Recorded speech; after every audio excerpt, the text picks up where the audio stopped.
on campus, big woman on campus, big shot, big time, big dreams, big plans. You need the biggest, the baddest, the best of everything. Well, you know, honestly, a cell phone's not going to make you a big shot. That's got to come from inside. But if you want the biggest, the baddest, the best cell phone you can get, I've got 3 of today's top options for you, and that's what we're here for. Number 1, it's the HTC Touch Diamond. Let me get you back to that home screen because that's what you want to see. HTC Touch Diamond is a Windows Mobile 6.1 smartphone. It's got the HTC Touch Flow 3D. This is the unlocked version, but we're soon going to see versions on US carriers. I can just feel it any day now. This, of course, is the Apple iPhone 3G on AT&T. It's Apple's proprietary operating system, now backed by the application store, all kinds of third-party functionality, etc., etc. You know all about the iPhone. And this is the Samsung Omnia. Wi-Fi. It's got 3G, doesn't work in the US yet. 5-megapixel camera with a flash.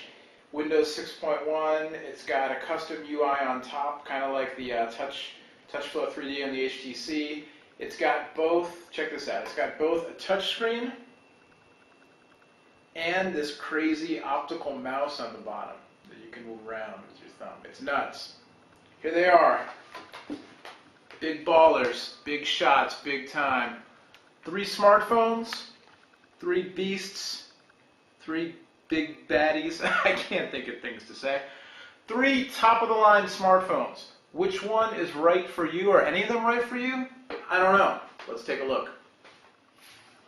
All right, so left to right, HTC Touch Diamond, Samsung Omnia, Apple iPhone 3G. Let's talk about what's similar. Let's talk about what's different between these 3 smartphones. Similar. First, you can tell they're all full touchscreen phones, or they're all touchscreen-based phones. The HTC actually has a few buttons down here on the bottom: home, back, call, cancel, and then this kind of jog dial, touch-sensitive jog dial D-pad thing down here, which both you can touch and then also you can actually press like a button. The Omnia has 2 physical buttons down here on the bottom, along with this really cool optical mouse sensor that I mentioned before. And then iPhone, of course, just has the single button on the bottom. They also both have full touch screens, and these are honestly 3 of the better touch screens that I've had a chance to try. And I've been trying a lot of phones lately, believe me. And I would rank these right up amongst the best. In addition, they all have Wi-Fi connectivity. They all have 3G, although currently only the iPhone has 3G that works in the States. The Touch Diamond, this version of it, is an unlocked GSM phone, so the 3G will only work overseas. There's a lot of talk about the Touch Diamond coming to US carriers very soon. Most probably it'll show up on Sprint before anywhere else. Nothing official on that, but a lot of leaked pictures and documents and such. But this version is GSM only. The Omnia has HSDPA 3G, but it's European Asian spec. So again, this version that I have is limited to Edge in the US. A lot of talk about a version coming to the US sometime soon, possibly on AT&T, we don't really know. And then the iPhone, of course, has 3G because it's the new iPhone 3G. Beyond that, take a look on the back here. Size and shape, they're fairly similar. You can see the Touch Diamond is definitely the smallest of the 3 phones in terms of height and width.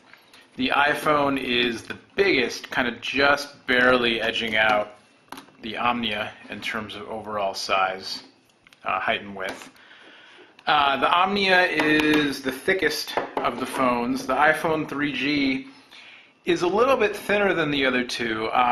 Part of the perception of it being, it is actually thinner, but it also is perceived as being thinner because of the rounded back. This new trick Apple's using on their MacBook Air and now the iPhone 3G, where the rounded edge makes it feel like it's a little thinner than it actually is. Since we're on the back, in terms of features, they all have cameras. The iPhone 3G has a 2-megapixel camera, fixed focus. The Touch Diamond, 3.2 megapixel autofocused, and then the Omnia steps it up, 5 megapixel autofocus with a flash.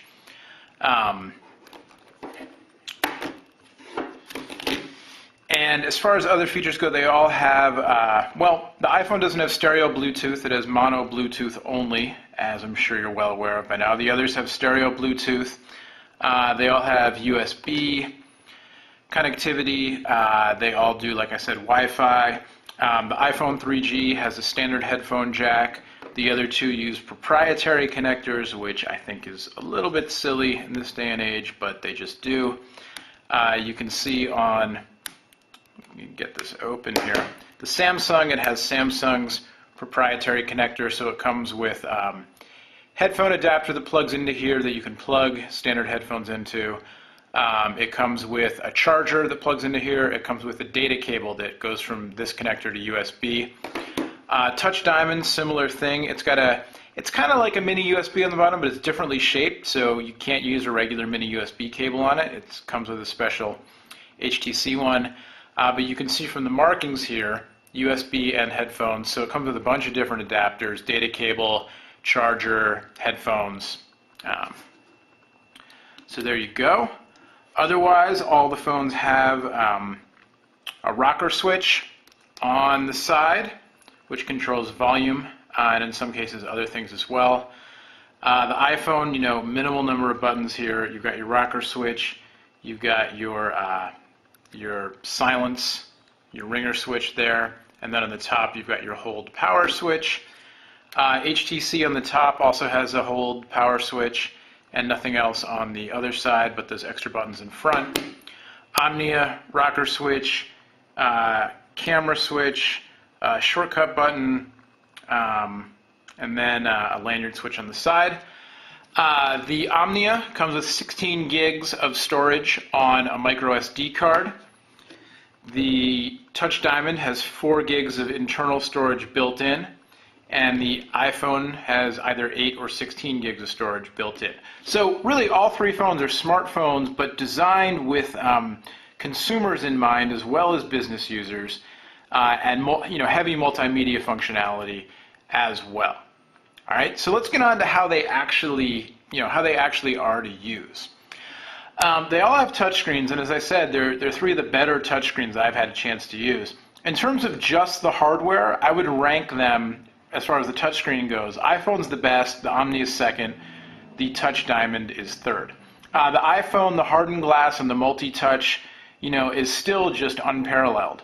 I haven't used anything else like it. The multi-touch, you've seen it a million times, but I'll show it to you again because it's pretty cool. I'll take a picture here, and the GPS, oh yeah, they all have GPS now as well. The iPhone 3G finally has true GPS, the others do as well. So, the iPhone multi-touch functionality lets you zoom in and out by pinching, lets you scroll around, lets you flick through things. It works very well. It's great. The Omnia is the best Samsung touchscreen device that I've used. The touchscreen is better than Instinct, in my opinion, on Omnia, by a healthy margin. So on the front here, we'll get to the OS in a second, but just to show you the actual touchscreen, you get a little preview of the OS here. If I go to my photo album and take a look at one of the photos that I looked at, so I can double click, I can touch to go through, I can go full screen, I can zoom using the slider. I was trying to swipe before and it just doesn't recognize swipes, so that's my fault. But if you look at how responsive the slider is here,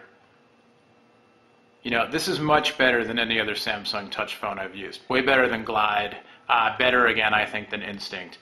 They really did a nice job with the hardware here. The Touch Diamond is no slouch either. So we'll take a look quickly at the TouchFlow 3D interface here, and you've got kind of a menu bar on the bottom of different applications that you can go to.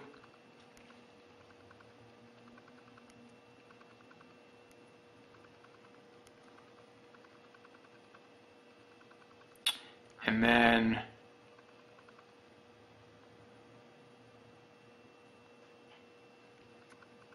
you can swipe to go to different, through the menu, and you can swipe through photos. It requires a little bit firmer of a touch than the other two phones, but not by much. It really, HTC did a nice job on this as well. And then it does have some swiping and gesturing functionality also. As far as the screens themselves go, the HTC actually has a full VGA display, 640 by 480, so even though it's the smallest physically of the three, it's the highest resolution. And I mean, they're all really good, but the HTC, when you look at a video, the quality is just really, really sharp. So it's a smaller screen but higher res, and it really, really good to look at if if you don't mind the screen being that small. All right, so we'll go back here and we'll talk a little bit about the user interface. So as mentioned, the HTC and the Omnia are Windows 6.1, Windows Mobile 6.1 phones, but they have a kind of a custom UI built on top. The HTC is a little more comprehensive, the TouchFlow 3D. They've really gone the extra mile here, even from the previous Touch phone, which was a similar thing. The TouchFlow 3D interface really tries to keep you from having to use Windows Mobile ever, which, if you're not a hardcore smartphone user, you won't have to get into Windows Mobile too much. So you can go to, your call history, your calendar, you can get, to the shortcuts as I showed you. The mail is easy to set up. I have it set up for my Gmail account. It gives you a little preview of your message header sticking out of the envelope there, which is kind of cool. You can start a message by tapping on the icon. Now, I should, to be fair, mention that this phone does come with a stylus. So as much as it is pretty finger friendly, it is also made to be used with a stylus, and you'll get a little more precise action with the stylus than you will with your finger. I tend to just try to use everything with my finger these days, and you certainly can with the Touch Diamond, but it does work even better with the stylus. But you've also got your music player here. You've got some widgets, so they've got a weather widget hooked up, so you can check on the weather without having to leave the home screen. You can get to your settings. Really, you can get to just about anything you need to do, unless you're going to really tap the smartphone functionality and add programs, that kind of stuff. There is a program shortcut menu here, so you can customize your shortcuts, your programs from this screen. It has a custom YouTube client,